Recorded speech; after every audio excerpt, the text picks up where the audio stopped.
In light of COVID-19, colleges and universities throughout the country are grappling with different ways to approach the upcoming fall semester. Do they open campus back up, continue online learning, or attempt a combination of both?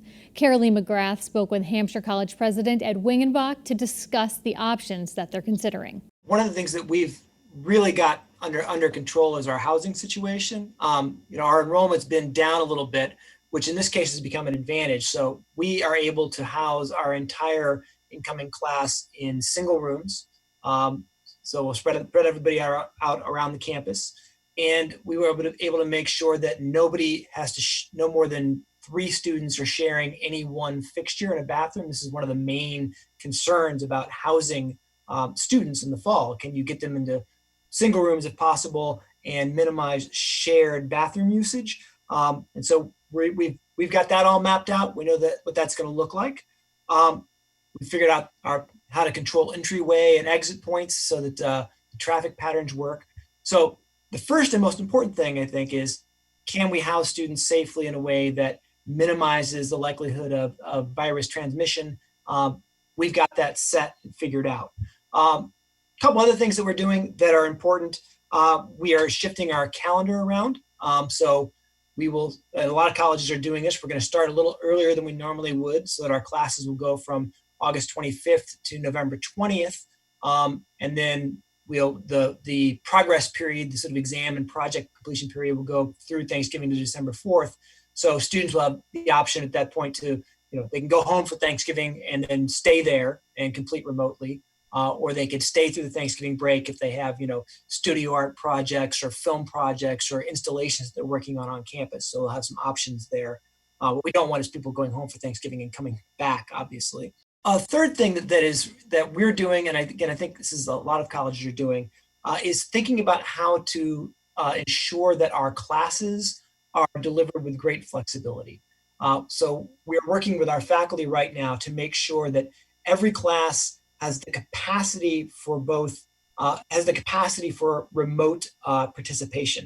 And there's a couple of reasons for that. One is for larger classes, and we don't have a lot of those, but if we have some classes that get a little bit larger than the space usage, students could take turns being in person and being remote and participate that way. More importantly, we want to be in a position where if a student does get sick and has to be isolated or quarantined for a period of time, that they will be able to continue to make progress during the semester in their classes. Or if a faculty member is in a dangerous category health-wise, that they can teach the course from a remote capacity. So we're trying to maximize our flexibility there, both for our faculty and for our students, so they don't run into a situation where people can't maintain good progress. So you had mentioned that enrollment was down, which had become an advantage for you. I know you're also in the midst of a financial campaign to raise money for the campus after many different changes that you've been going through. How has this come into play with COVID-19 as so many colleges are losing money? And a lot of kids are thinking, hey, I'm just going to do a gap year and wait it out to see what happens. Right. So a couple issues there. On the fundraising part, we have not seen any real slowdown in our capacity to raise money. One of the things we're finding is that people who care deeply about Hampshire College still care deeply about Hampshire College. They want to see us succeed. We are just under $14 million in our $60 million campaign that started a year ago, January. So we continue to be on pace for that. We've got a couple of big gifts just in the last week. So that we're confident that we'll be able to maintain our momentum on our fundraising goals. Our enrollment for the fall, we're pretty close to what we thought it would be given our application numbers. We're holding pretty steady on our fall enrollment, and I'm pretty confident that most of our students, our returning students, will come back. I think one of the things that will matter a lot for the fall, and that a lot of colleges and universities were worried about, was if we had to move to a largely remote format, that would likely prompt students to take a gap year or maybe defer for a year.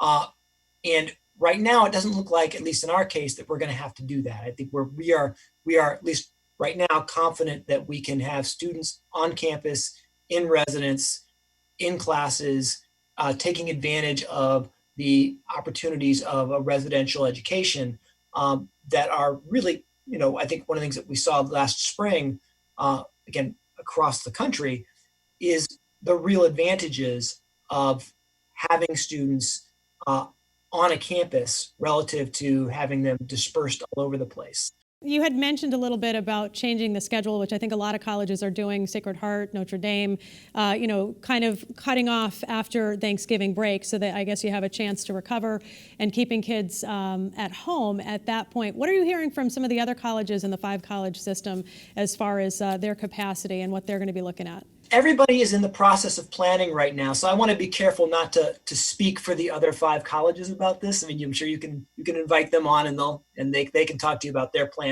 One of the things that is, I think, kind of unusual about the current circumstances is that there's still a lot of ambiguity about things like access to testing for the fall, whether that's going to be provided by the state, by the federal government, by private agencies, by healthcare providers that colleges have contracts with. And so, we don't know what the rate of transmission in the region is going to look like coming up in the fall. So there's a lot of questions that are still in motion for people.